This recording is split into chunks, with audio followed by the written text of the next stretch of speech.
Good afternoon. I get the last slot, so I hope I don't spoil all the great presentation we've had before.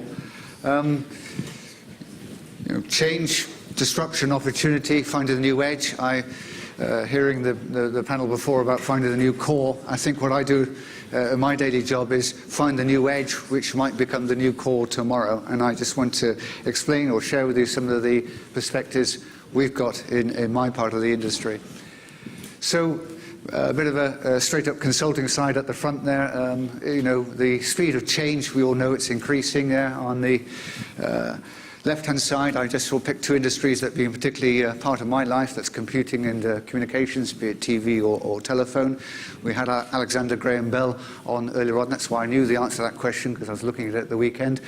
The dots there you see there is really the moments of truth in the development of those technologies. And as we all know, from the first concept being shown, say, to the sale of the first black and white TV, because there's this much time, and then from a black and white TV to colour, this much time, from colour to high def, this much time, and then high def to 3D, maybe even less time. So what we're seeing, of course, and we all know this, that the rate of which technologies can move to the next level is getting faster. There's a lot of endeavour, investment, time put into moving to the next moment of truth in an evolution of any particular technology. And as that time shrinks, of course, it shrinks the amount of time you've got to recoup your investment, your endeavours that you put into making that change. So speed of business is key, and I think everybody is aware of that. But good news is probably on the right-hand side as an example, that the rate at which people absorb or adopt new technologies is also increasing enormously. Some sort of famous examples in the Macintosh or Apple experience there. It's the time from 0 to 1 million sales. If you take the Macintosh, it took just 3 years, about 1,000 days to get from 0 to 1 million. And then the Touch, it was just under 2 years, about 700 days from 0 to 1 million sales. And then with the iPhone, it took 78 days from 0 to 1 million. And then eventually with the iPad, they did it in less than a month, 28 days from 0 to 1 million. So it's an enormous speed at which people are willing to adopt new technologies. And of course, that's an improvement. If people adopt new technologies quicker, that increases your chances of getting a return on the investments to create those movements. The speed, of course, is great. It's got a challenge on one hand about businesses being fast to exploit the opportunities that change brings. The other side of it, of course, is, and we talked a lot about it, one of the prevailing sort of trends, the mega trends that we've heard about all day today, is very much around digitalization, the Internet of Things. And of course, that actually can erode barriers to entry to your business. So that brings in a challenge. And disruptions can come in many forms, and to some companies they probably feel a little bit like a boot up the backside or whatever. Disruptions can come in from all angles, and we see plenty of examples of that. We look at the retail industry, the media industry. We've looked and heard today about the people moving in, using digital business models to disrupt automotive and transport, etc., etc. So these disruptions, of course, could become a challenge. Everybody knows the famous case of Kodak, a very proud company, over 100 years, leading the cinematic and photographic industry. And little do they know, though in retrospect it's easy, miles away someone was making charge-coupled devices, and other people, Intel, and other people were making memory chips. And, what's that going to do with my industry? And yet it's obvious when we look backwards in time that those two were on huge collision. And eventually, of course, the digital camera took away that mantle that they held all those years. And the guys who made the digital camera said, ha, I've got the mass market of digital cameras. And before you knew it, they were sticking them on smartphones. And that mass market that they thought they just grabbed was then moved on to another industry, in the telecoms industry. So, of course, we have these disruptions to look out for as well. But disruptions can also bring opportunities. And just to take that example of a shoe, a simple running shoe, if you integrate sensors, for example, into that shoe and combine it perhaps with an application whereby voluntarily you're invited to to put in perhaps your dietary, what you've been eating over the last week. Well, the sensor is picking up your jogging rhythms today, how well you're performing, perhaps some wearable technologies looking at your blood sugar level or whatever. By combining all that information, that simple shoe now becomes an opportunity to extend your business model enormously.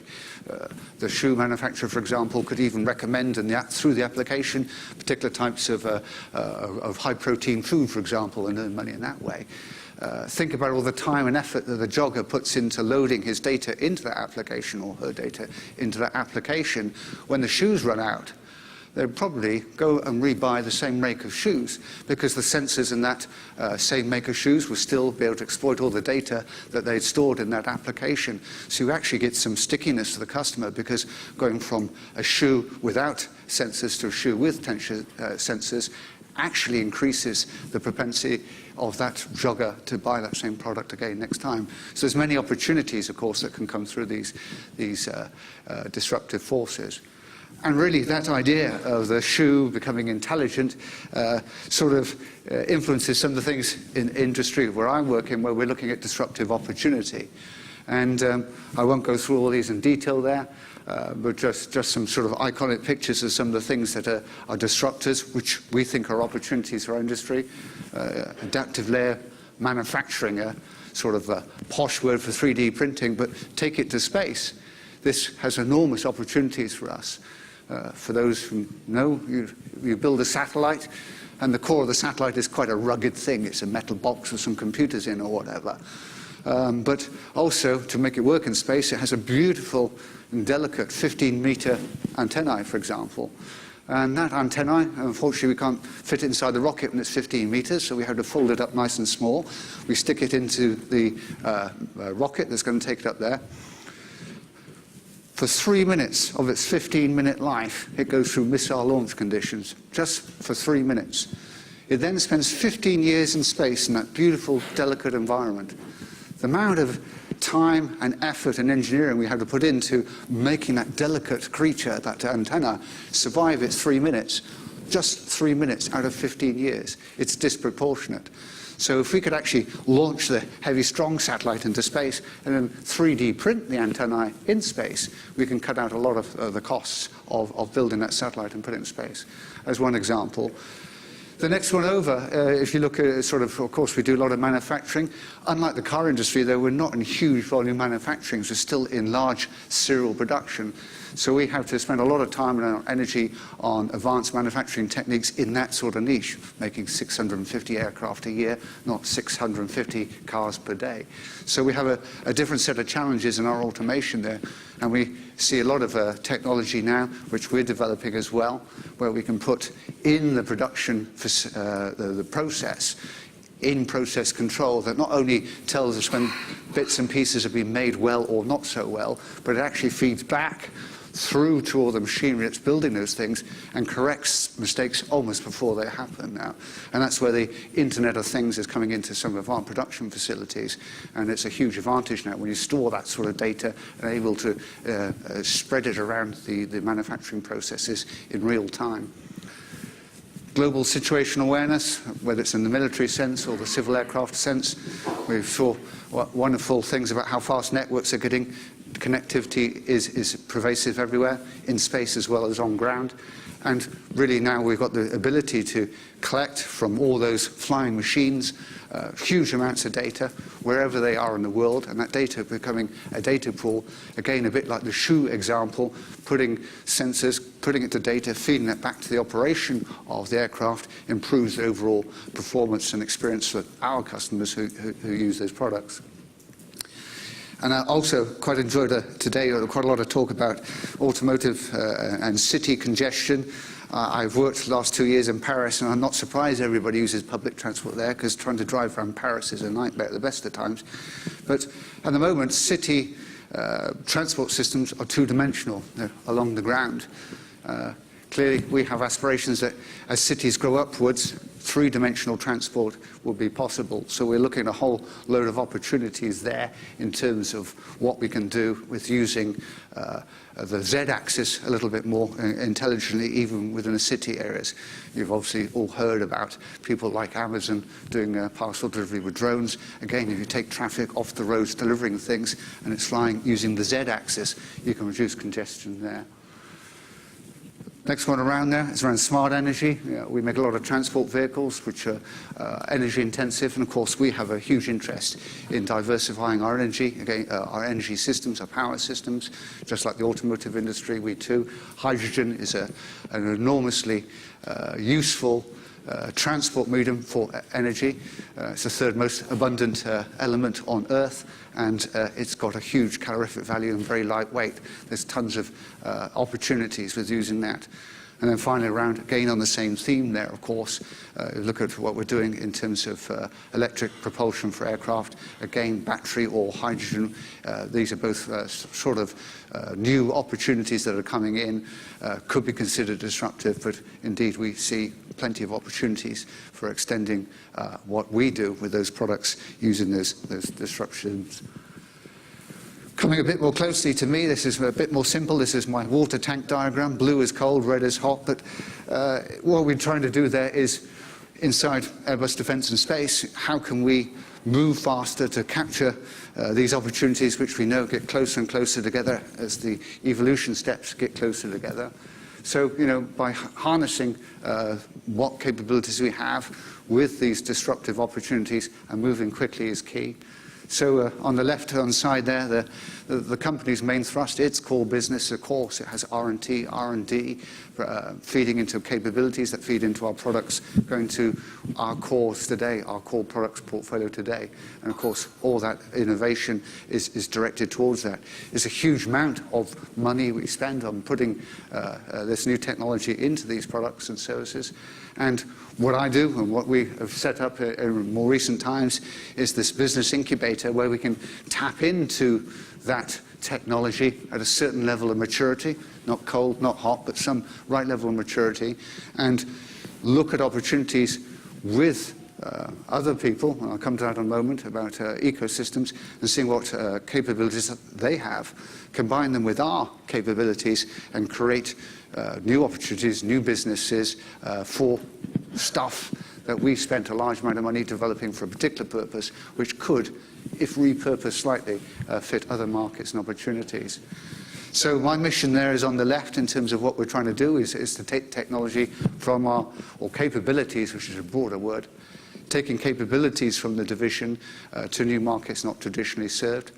The second bullet point there is the bit that keeps me awake a bit more at night, is to create 1 billion of new business in 5 years. That's 60 months. That's quite a challenge.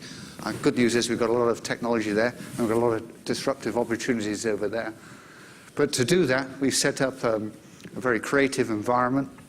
I think the key thing is always start with the market, start with the customer, and try and work out what their issues and problems are, not try and take our technology and force it down people's throats, but really starting from a customer perspective.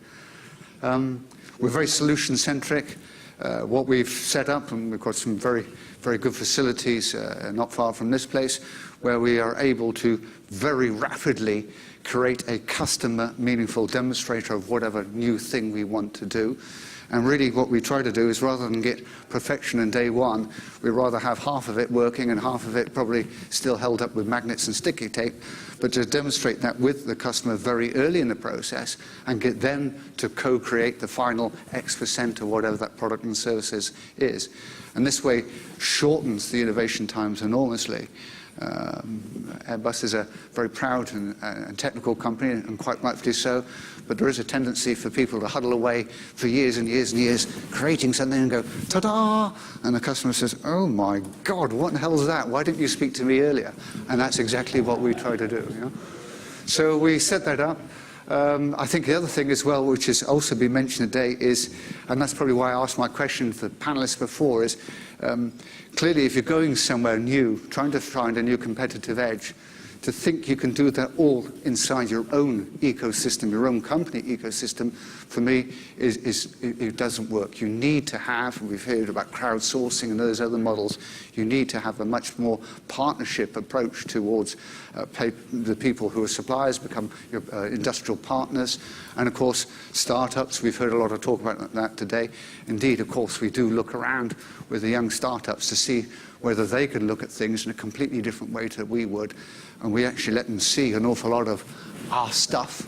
Quite a lot of it's intellectually property protected, but we allow them to look at our stuff. And really, we even have hackathons now where we expose small amounts of our intellectual portfolio to the open community and say, if you had access to that, what could you do with it? And there's a lot of interesting results from that as well. So I think, and finally I had to say that my boss isn't here. He probably thinks I spend a bit too much more money on this, but you do need some budget to risk, and you need a set of key performance indicators which manage risk. If you don't have that, and of course, and one of the gentlemen, I think from Intel said, or someone said, you don't know what you don't know. Well, that's true. You just do not know what you don't know, and there's some risk in that. And of course, we have a portfolio approach there. At the end of the day, if I'm asked to build 10 new businesses and then how to then commit that all 10 will work, I walk away. I said, no, I'll create you 10 businesses. It'll probably take you 30 businesses to actually get that 10, and I don't know which 10 are going to survive. So you have to have a portfolio approach and have that budget to take some risks. We heard the phrase failing fast today. Of course, we don't aim to fail, but the fast bit is the important thing. Is if it ain't going to work within 3 months, 6 months, it probably is not going to work at all. Stop it, move on. You just take the hit and hope you get the money on the next one. So we have a very short, sharp shop process there. And literally it's 90 days. If we have a new business idea, it either gets multi-year, multi-million funding in 90 days, or we stop it. Yeah? And that's the way it works there. So that's what we try to do. Does it work? Well, yes, we are beginning to bring some business reality to some of these ideas here. I won't go into all of them here. I've got 3 examples which are in the space, and I haven't mentioned it, but we started this, we set this up, new business, on the 1st of January this year. So we're now just our 10th month old. But already, I won't go into all the figures, we've identified new business opportunities in the more than 100 million market, I would say, already from our capabilities, talking to people that we haven't normally talked to before, and identified businesses that can bring in that sort of volume of money in the sort of 5-year time frame. As I say, we'll find the other 800 million a bit later on. Well, giving you away the figures now. Anyway, so just a couple of examples. I mean, Deck Finder is a product that's launched now in the market. This is derived from space, global positioning, Galileo, as it was called in Europe. We developed a whole load of technology around that for space and global positioning. And what we've done, we've turned that into very precise local positioning, so less than 10 centimeter accuracy, measured 15 times a second. And this allows, of course, now manned and unmanned rotary ring vehicles to land in places which are difficult to land. Navies around the world are a clear example, where you get a lot of helicopter-ship interaction in high sea states, trying to land a helicopter. I don't know if you can see the image there in the middle there. That's a little small one, but that's the real thing. The deck of the ship is a sort of 20-degree angle. You've got up to 15-meter heave in 3 seconds, and landing a 20-ton Westland on the back of that in high hurricane wind conditions is not much fun. So we've developed a system from Galileo down into local positioning to enable that and automate the landing. I mentioned a bit about hydrogen. Hydrogen, as I said, is a huge opportunity as many Western world nations, or I should say developed nations, are looking at their energy composition, and we all know they're diversifying. We see battery technology coming into cars and other systems. We see wind farms coming up. Of course, part of that diversification, we believe, will be into hydrogen-based energy systems. Again, we've got technology which we developed in space, which we can bring to the ground and apply to that. And then global aircraft monitoring, again, being an aircraft manufacturer, of course, that's something close to our hearts that, really having real-time situational awareness, not of just our planes, but of every plane on Earth is a key need for this industry. And we're developing systems which integrate from ground-based information, space-based information, the information on board the aircraft, and merging that information together to give real-time situational awareness of every plane flying at any one point in time. I can't remember how many thousand planes there are in the air at any one time. It's enormous, and I think people have all heard in recent times of planes sadly going missing, one we still haven't found. Not ours, I hasten to add, but it doesn't matter. The point is, it shouldn't happen. So that's really an example. What I tried to do there is say, you know, the change, the disruption leads to an awful lot of opportunity. I think businesses need to run faster. Everyone knows that. I think there are ways of running faster. Airbus is a huge company with lots of proud processes for good reasons. And you can form, even in a large company like that, a small micro ecosystem which allows you to engage with companies of a completely different characteristic to our own, startups being one example, but not always that. It could be other big companies. And through that corridor of communication and sharing what we've got with what they've got, we are able to create new businesses that weren't there just 10 months ago. So that's really what I wanted to share with you. I hope it sort of has some sort of theme connection with many of the presentations that were before, which I enjoyed very much. So thanks to all the other presenters for those. And let's explore together. Thanks for listening.